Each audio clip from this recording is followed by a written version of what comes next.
प्रिय दर्शकों, फिर एक बार स्वागत है आपका एक नई कहानी के साथ। प्रिय दर्शकों, आज हम एक दिल छू लेने वाली धार्मिक कहानी लेकर हाजिर हुए हैं।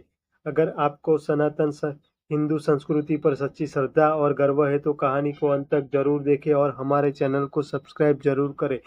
जय जय श्री राम, जय भोलेनाथ। अब कहानी की शुरुआत करते। सृष्टि के चक्र में यह वह समय था जब कलयुग अपने चरम पर पहुंच चुका था। सत्य, धर्म और मानवता जैसी बातें केवल किताबों और कहानियों में बची थी। पृथ्वी पर हर तरफ अराजकता थी। लोग केवल अपनी इच्छाओं की पूर्ति के लिए जी रहे थे। जीवन का उद्देश्य बस शारीरिक सुखों तक सीमित था। भोजन के लिए कोई अनाज शेष नहीं था। धरती बांझ हो चुकी थी। गौ माता की ऊंचाई बकरी जितनी हो गई थी। लोग मांस खाने को मजबूर थे और अपनी ही संतान को खाने से भी नहीं हिचकिचाते थे। 12 वर्ष की आयु में ही बच्चे दादा और नाना बन रहे थे। पृथ्वी से भगवान का नाम लगभग मिट चुका था। केवल अधर्म, पाखंड और तामसिकता का साम्राज्य था। लेकिन एक छोटी सी जगह अब भी ऐसी थी जहां भगवान का नाम लिया जा रहा था। वहां कुछ भक्त अब भी मानते थे कि जल्द ही भगवान कलगी अवतरित होंगे और अधर्म का अंत कर देंगे। यह कहानी उन भक्तों की है जिनकी भक्ति ने भगवान को धरती पर आने के लिए विवश कर दिया।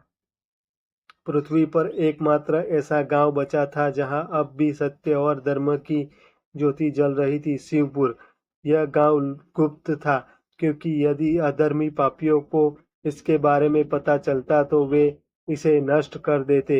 गांव के सबसे वृद्ध महात्मा अद्वैतानंद 100 वर्ष तक के थे, जो इस युग में एक चमत्कार था। उनके शिष्य आरव, धीर और संध्या अब भी भगवान की भक्ति में लीन थे। वे जानते थे कि कलयुग अब अपने अंतिम चरण में था और भगवान विष्णु का 10वां अवतार कलगी जल्द ही प्रकट होंगे।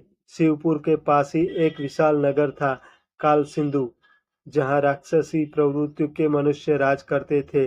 उनका नेता था रुद्रासुर, जिसने स्वयं को भगवान घोषित कर दिया था। उसके अनुयायी मनमाने अत्याचार कर रहे थे। जो उसकी पूजा नहीं करता उसे जीवित जला दिया जाता। महिलाएं और बच्चे केवल भोग के साधन बन गए थे। रुद्रासुर को खबर मिली कि शिवपुर गांव में अब भी लोग भगवान की भक्ति कर रहे हैं। उसने अपनी सेना को आदेश दिया, जाकर इस गांव को नष्ट कर दो। गांव के लोग इस खतरे की सूचना मिली। महर्षि अद्वैतानंद ने कहा, अब समय आ गया है, भगवान की परीक्षा पूरी हो चुकी है। अब हमें युद्ध के लिए तैयार होना होगा।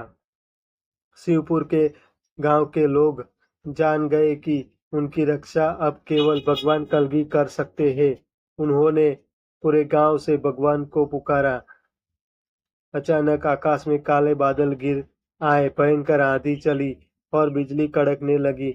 उसी समय रुद्रासुर की सेना गांव में घुस चुकी थी। गांव के लोगों ने प्रतिरोध किया, लेकिन वे संख्या में बहुत कम थे। युद्ध शुरू हुआ और देखते ही देखते शिवपुर के कई भक्त मारे गए। जैसे ही अधर्मी सैनिक गांव को जलाने वाले थे, आकाश से एक दिव्य प्रकाश उतरा। एक श्वेत घोड़े पर सवार अद्भुत तेजस्वी योद्धा प्रकट हुआ। उनके हाथ में एक चमचमाती तलवार थी और उनके शरीर से दिव्य आभा निकल रही थी।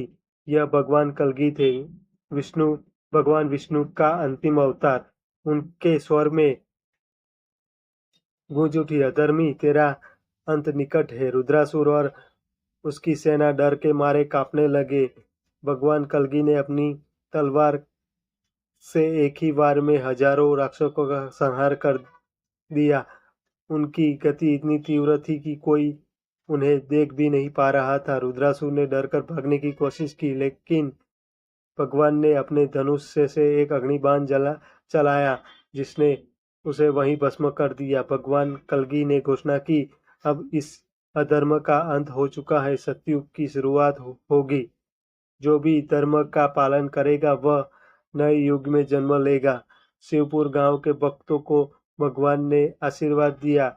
उन्होंने महर्षि अद्वैतानंद से कहा, तुमने धर्म की ज्योति जलाए रखी, इसलिए सतयुग का प्रथम सूर्य तुम पर उदय होगा। उसके बाद भगवान कलगी ने एक दिव्य शंख फूंका। उसी क्षण पृथ्वी पर जल प्रलय हुआ और अधर्म के सभी अवशेष मिट गए। कलयुग का अंत हो चुका था। पृथ्वी पर फिर से पवित्र हो गई थी। चारों ओर हरियाली फैल गई थी और नए जीवन का आरंभ हुआ। सतयुग का सूर्योदय हुआ और भगवान कलगी अंतर्ध्यान हो गए। जो भी इस पवित्र कथा को श्रद्धा से पढ़ेगा वह धर्म के मार्ग पर चलेगा और भगवान कलगी के आशीर्वाद का पात्र बनेगा। प्रिय दर्शकों, आपको यह कहानी कैसी लगी कमेंट करके जरूर बताएं और ऐसी ही मजेदार कहानियां सुनने के लिए हमारे चैनल को सब्सक्राइब जरूर करें। धन्यवाद।